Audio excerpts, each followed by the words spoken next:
A segunda é, com a sua experiência, a diferença de um gol para o jogo de volta, qual é o tamanho que seria uma diferença de 2 gols? Parece pouca coisa, 1 gol para 2 gols, mas o tamanho dessa diferença para o jogo de volta. Obrigado, essas 2 coisas. Então, 2 gols, obviamente a diferença é bem maior, né? Eles teriam que fazer 2 gols para levar pênalti e fazer 3 para poder, né, conquistar o resultado. Mas, cara, nós conseguimos uma vantagem para jogar lá. E, assim, com todo respeito, a gente fala sempre as perguntas, né, cara?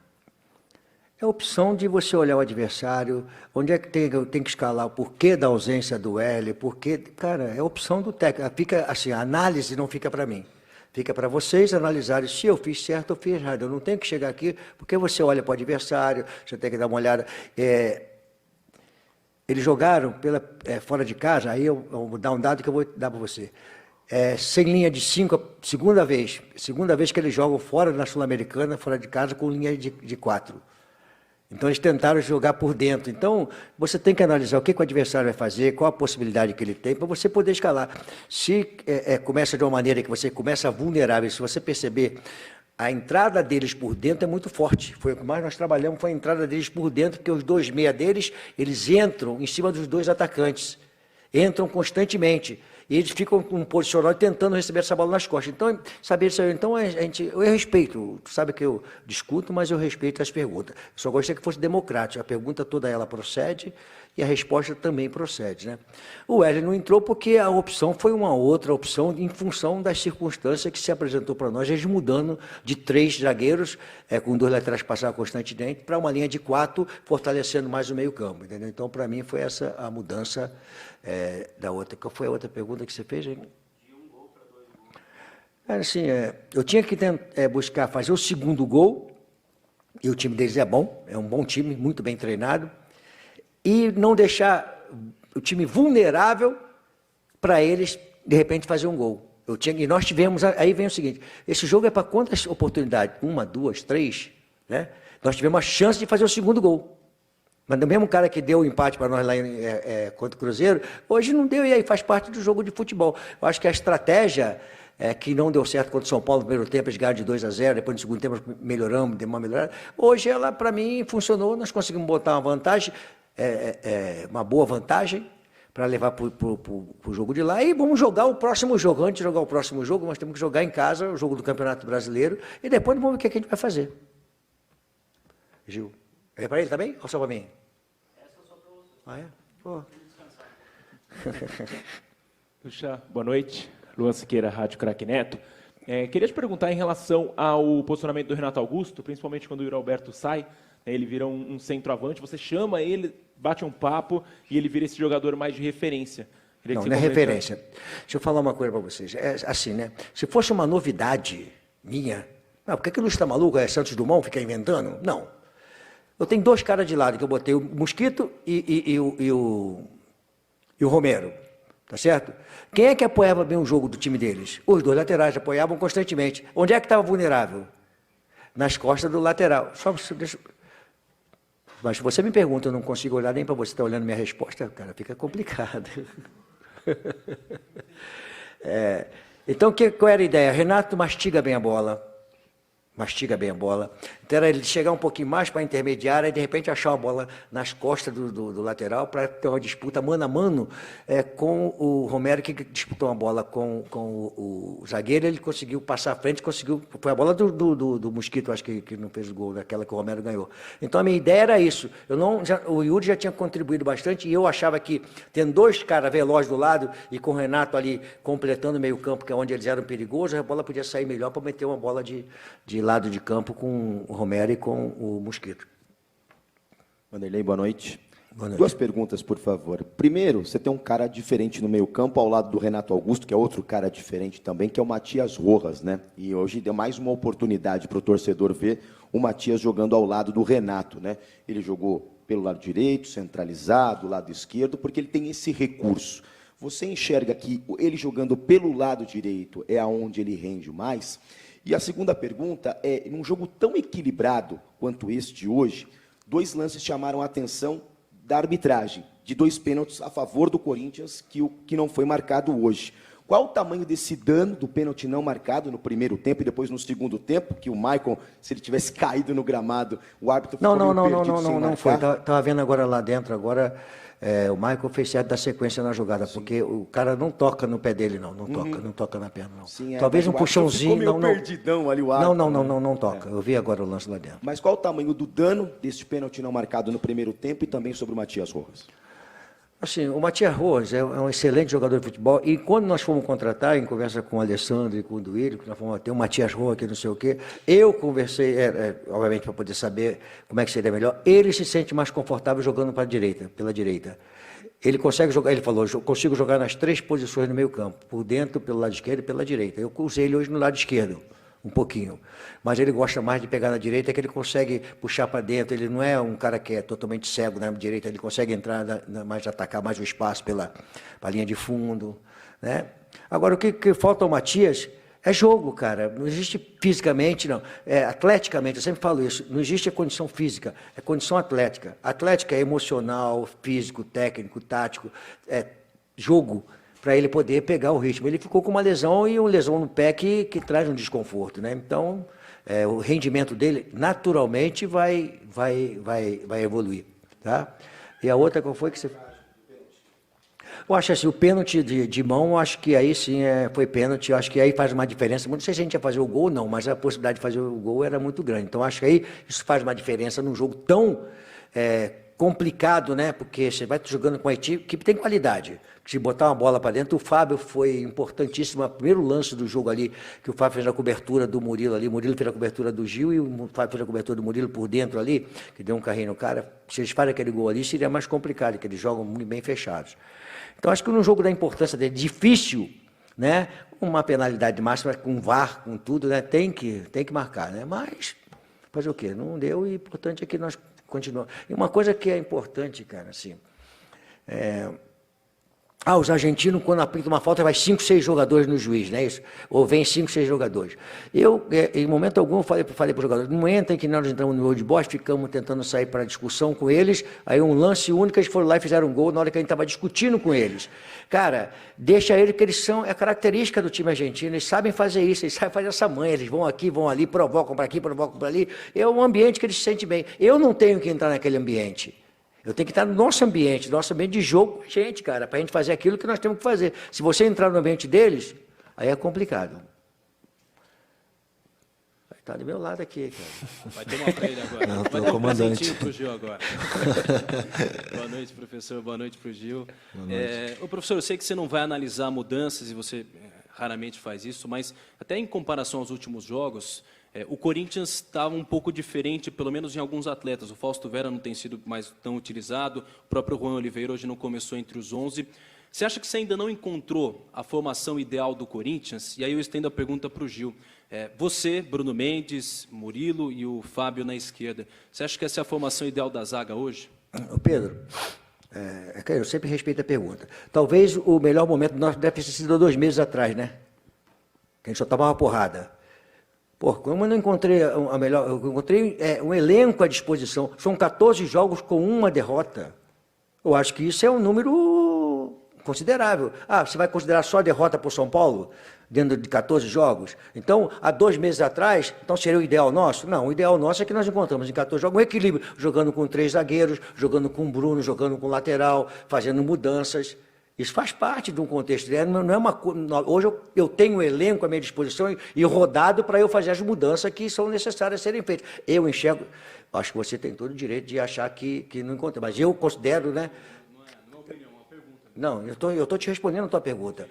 Eu considero que nós eu tenho possibilidade hoje de poder mexer com o time para lá e para cá, e os jogadores estão rendendo. Vamos colocar a única derrota que nós tivemos, que foi contra o São Paulo, tirou ainda da competição, mas são 14 jogos que a gente vem aí com empate, com vitória e jogando de uma maneira, tanto faz com linha de 3, com linha de 4, com 3 no meio só, com 3 atacantes, a gente vem consistente. Às vezes um tempo melhor do que o outro, mas também faz parte do jogo de futebol. Agora é para o Gil.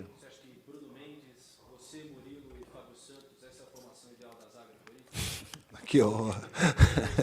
Quem comanda é ele. Mas eu acho que Nós temos grandes atletas para poder estar desempenhando o melhor futebol, estar fazendo aquilo que quando entra em campo quer para vencer para o Corinthians. Prova disso foi o último jogo contra o Cruzeiro.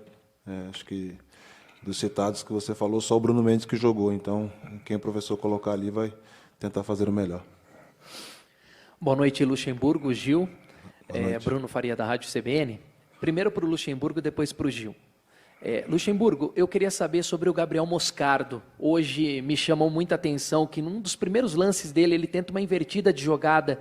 Você pede calma para ele, porque ele acaba errando o passe, mas ele mostrou maturidade na sequência e conseguiu armar algumas jogadas. Como é que está essa evolução do Gabriel Moscardo?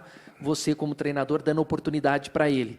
E para o Gil, com a chegada do Lucas Veríssimo, que atua geralmente do lado direito, teria problema para você jogar do lado esquerdo? Você prefere jogar do lado direito? Obrigado. O Gabriel Moscardo, eu preciso jogar às vezes junto com ele, né? Muito novo, né? E aí, por exemplo, ele está voltando de lesão. E ele acha que os 17 anos só que ele tem, ele vai conseguir ocupar todo o espaço do campo, porque ele tem 17 anos. Não consegue, mesmo com 17 anos. Então, tem horas que você não precisa complicar, né, para prometer o erro, né? Tem que facilitar, não conduzir a bola, tocar mais simples, tocar no cara mais próximo, para ele ter condição de poder ir jogando, avançando dentro do jogo. Então, eu sou obrigado a posicionar. E aí vem a mudança que nós temos. O Maicon cresceu muito de produção, jogando como primeiro, tá? E o Gabriel vinha jogando muito bem. O que o técnico tem que fazer? Em cima da pergunta até do Pedro. Eu tenho que arranjar um jeito que os dois possam jogar. Isso cabe a mim. Tem que fazer um jeito deles dois poderem jogar. Agora, eu vou ter que adaptar quando e que momento um dos dois vai se transformar em primeiro volante. É obrigação minha como técnico, né? Porque todos os dois têm a característica de ser primeiro. O Maicon tem dificuldade de jogar de costas, o Gabriel tem dificuldade de jogar de costas, para receber bola de costas. Agora, eu tenho que ir adaptando em treinamento tático, e ontem eu fiz um trabalho tático voltado para isso, para esse posicionamento, como eu fiz também contra o São Paulo, trabalho tático, né, para poder posicionando, começar a posicionar os caras de uma maneira que a gente possa aproveitar aquele jogador que eu acho, como técnico, seria injusto. O Gabriel está jogando bem, o Maicon ir para a posição dele, joga bem, e agora, peraí, Maicon, você está fora. E aí volta o Gabriel. Então, eu tenho que arranjar um jeito dos dois jogarem. Sobre a pergunta do Lucas, eu acho que é um excelente jogador, um excelente atleta, né? Chegou para nos ajudar, mas eu não vejo problema em jogar do lado direito contra o lado esquerdo. Tanto é que contra o Vasco, se eu não me engano, foi a partida que o Caetano saiu no intervalo e eu fui para o lado esquerdo. Já estou acostumado também. E quando eu puder entrar dentro do campo para ajudar meus companheiros, isso que é o mais importante. Assim como eu penso só com o dar um Lucas também. canchozinho na pergunta tua para o Gil, né? Cara, você acabou de quebrar o Caetano, hein, que é um baita jogador, hein, cara? Só uma colocaçãozinha, ele vem sendo um jogador que vem se destacando bastante, né? Você acabou de quebrar o Caetano. Boa noite, Gil, por favor. Você fez o seu 18º gol pelo Corinthians hoje. Não sei se você soube, mas você está no top 5 de zagueiros com mais gols na história do clube. Quero te ouvir da importância desse gol, para além do número, né, mas a importância de mais um gol nesse momento seu, depois de tudo que aconteceu nas últimas semanas. Luxemburgo sempre lembra do episódio do hotel. A importância desse gol num jogo decisivo como esse, por favor. Fica feliz pela oportunidade de estar entrando em campo e fazer o melhor. Acho que o mais importante é que a equipe venceu. Claro que nós queríamos sair com uma vantagem melhor, mas pelas circunstâncias do jogo, a equipe deles é uma equipe muito bem qualificada, então acho que isso é o mais importante. E sobre o que aconteceu no passado, eu procuro não ficar lembrando muito. Eu acho que o mais importante é a confiança que eu tenho nos meus companheiros, a confiança que eu tenho do professor, de poder estar entrando em campo e fazer o meu melhor. Acho que isso é o mais importante e eu penso sempre em evoluir. Eu acho que mesmo com 36 anos de idade, eu procuro todos os dias me reinventar, procuro melhorar a cada dia e continuar trabalhando. Acho que essa oportunidade o Corinthians sempre me deu, de estar podendo desempenhar o meu melhor trabalho, então acho que isso é o mais importante. E focar nas coisas boas, né? Porque nós sabemos da nossa qualidade, do profissional que nós somos, não só eu, mas como todos dentro do Corinthians, então acho que isso é o mais importante. Gil, Lucha, boa noite. Ivan Pinhatari, de Dimensão Esportiva. Uma pergunta que eu quero saber a visão dos dois, do treinador e do atleta, que o Luxemburgo já falou, né? Antes do jogo decisivo contra o Estudiantes, tem a partida contra o Goiás, que é importante. O Corinthians pode terminar a rodada, em caso de vitória, mais perto do G6 do que do Z4. Mas, né, o jogo de volta contra o Estudiantes é decisivo e, querendo ou não, o Corinthians está a 4 jogos de um título inédito. Como manter o foco, tanto comissão técnica quanto elenco, para esse jogo do Brasileirão, que é importante, mesmo com a ansiedade de um duelo decisivo na Sul-Americana? Obrigado. Jogar primeiro o jogo de final de semana contra o Goiás, porque, como você falou, não é uma coisa que agora que você alertou que nós estamos preocupados. Eu venho falando, acho que há muito tempo, da possibilidade no Campeonato para a gente olhar para a parte de cima. Tem coisa boa para acontecer. E uma vitória com um adversário que também vem pontuando, que saiu ali daquela coisa, né? E uma vitória vai ser importante para nós olharmos para cima, né?